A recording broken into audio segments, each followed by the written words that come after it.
Network News. Ang Carigara Port naman sa Leyte, sinimulan na ang rehabilitasyon.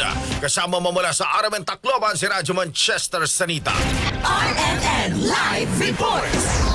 Sinimulan na ng Philippine Ports Authority o PPA ang pagkukumpuni ng Carigara Port ayon na kay Mayor Eduardo Ong Jr.